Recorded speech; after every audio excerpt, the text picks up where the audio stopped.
Particles are essential to Japanese language. So, what are they? How do they work? Here's an intro. Particles don't have exact equivalents in English grammar, but here are three things you need to know. What are particles? They're little bits of language in a sentence. Always written in hiragana, they might be a single hiragana or two or more hiragana letters. The first ones I recommend learning are the ones that are attached after nouns. And later, you can learn other particles that attach to other kinds of words or at the ends of sentences. With that in mind, take a look at this sentence. If you were to say this in Japanese, you can expect that the nouns in yellow are going to have particles attached after them. We'll take a look at a couple simple Japanese examples in a moment. Particles clarify the role or relationship of each noun within the sentence. In other words, particles help the sentence make sense.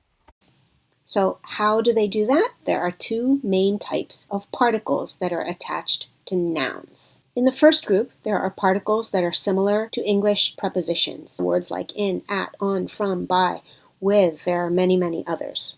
The second type of particles that are attached after nouns, you can think of them as markers or flags. And these don't have meanings equivalent to English prepositions.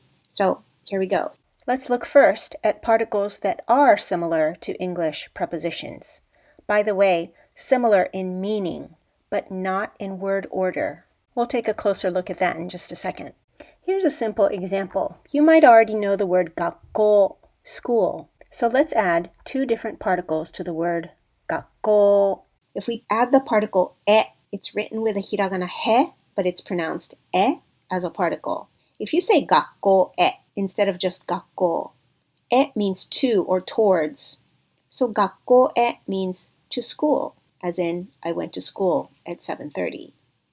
To the same word gakko, if you add the particle de can mean at a place of action. So gakko de means at school, as in the sentence, I practice this at school.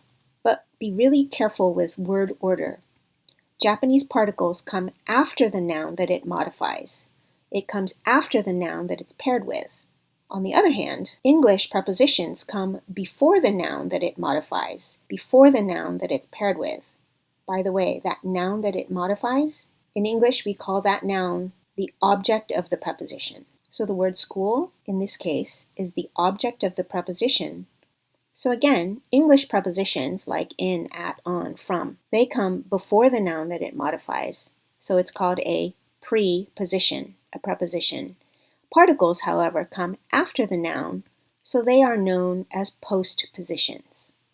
Here are some common particles that have fairly equivalent meanings in English.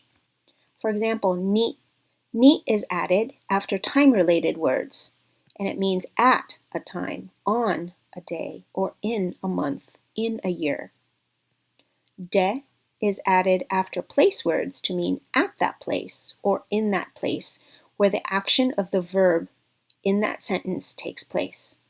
So that's my explanation of how many particles attached to nouns are similar in meaning to English prepositions, except that they are postpositions in terms of word order.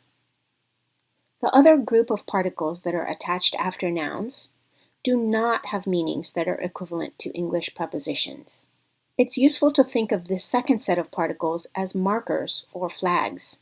Two such examples are the particle wa, written with a ha, but as a particle we pronounce it wa, and also the particle o or wo.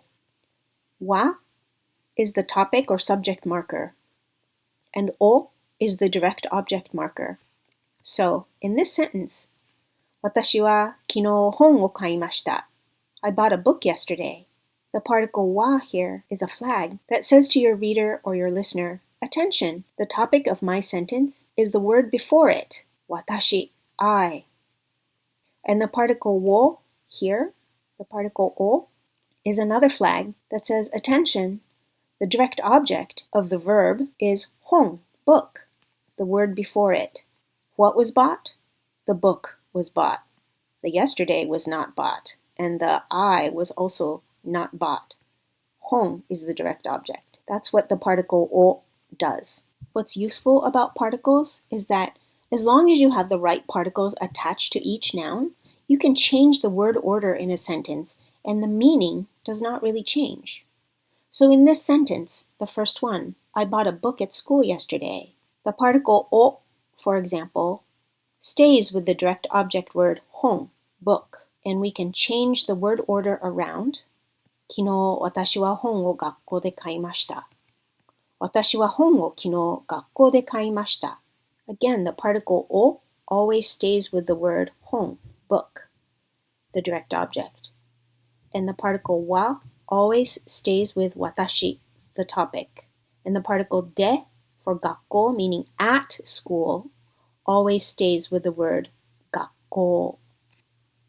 You might have noticed that the word 昨日, yesterday, doesn't have any particle after it. And you might wonder why, since I said that most nouns in Japanese sentences take particles. That's true, but notice that 昨日, yesterday, is neither the subject nor the direct object, and there's no preposition attached. Just as in English we don't say at yesterday, in yesterday, or on yesterday, it's the same way in Japanese. There's no need to add a particle to this word. So now you can see why some nouns in Japanese might not take a particle. One more note about word order in sentences. In simple sentences, verbs are always placed at the end. It's the other words that can be moved around. And it's the particles that clarify what is the topic, the direct object, if there is one, and the meanings of the prepositions. There are other kinds of particles, not just for nouns, but for other kinds of words as well. But those are topics for another day. So thanks for watching. また一緒に勉強しましょう。